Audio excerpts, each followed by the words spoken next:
पिछले कक्षा में हम लोग ने पढ़ा था पंचमी तत्पुरुष समास या अपादान तत्पुरुष समास। अभी हम लोग पढ़ेंगे षष्ठी तत्पुरुष समास अर्थात संबंध तत्पुरुष समास।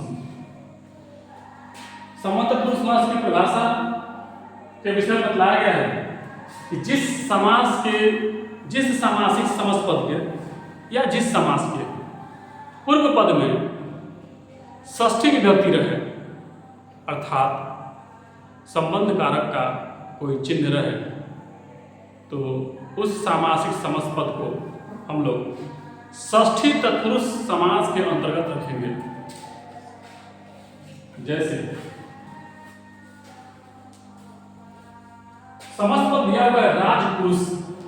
राजपुरुष का जब विग्रह करते हैं तो होता है राजा का पुरुष अर्थात इन दोनों पदों के मध्य में यह का जो है विभक्ति चिन्ह है और यह विभक्ति चिन्ह जो है वह तत्पुरुष समास का है। तत्पुरुष ये षष्ठी तत्पुरुष समास का है। षष्ठी तत्पुरुष समास अर्थात संबंध कारक का चिन्ह जानेंगे हम लोग होता है का, के, की, रा, रे, रि। तो खास करके तत्पुरुष समास में का, के, की का प्रयोग किया जाता है। इस के का भी प्रयोग बहुत कम होता है, का और की का प्रयोग ज्यादा होता है।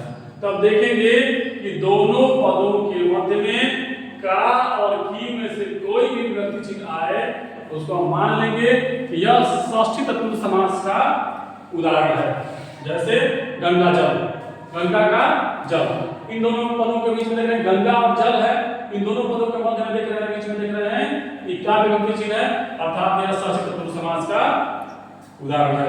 विद्यासागर, विद्या का सागर, अमरस आम का रस, अशोक वाटिका, अशोक की वाटिका अर्थात फुलवारी, कन्यादान अर्थात कन्या का दान, पुस्तकालय, पुस्तक का आलय, सेनाध्यक्ष, सेना का अध्यक्ष, शांतिदूत, शांति का दूत, राजकुमार, राजा का कुमार, औषधालय, औषधि का आलय, कुलदीप, कुल का दीपक, देवकन्या, देव की कन्या।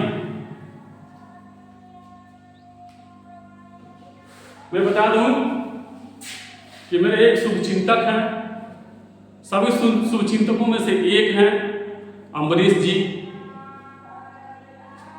आपको क्या कहना है कि आपका जब वीडियो बनता है तो उसमें आप सीरियस हो जाते हैं, स्वाभाविक है, एक्सपीरियंस का अभाव है।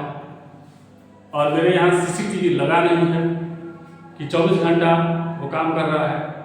जब जब क्लास चलता है तभी तभी ये होता है, मोबाइल से वीडियो बनता है तो स्वाभाविक है कि जब सामने कैमरा आएगा तो थोड़ा सा आदमी सजग हो ही जाएगा।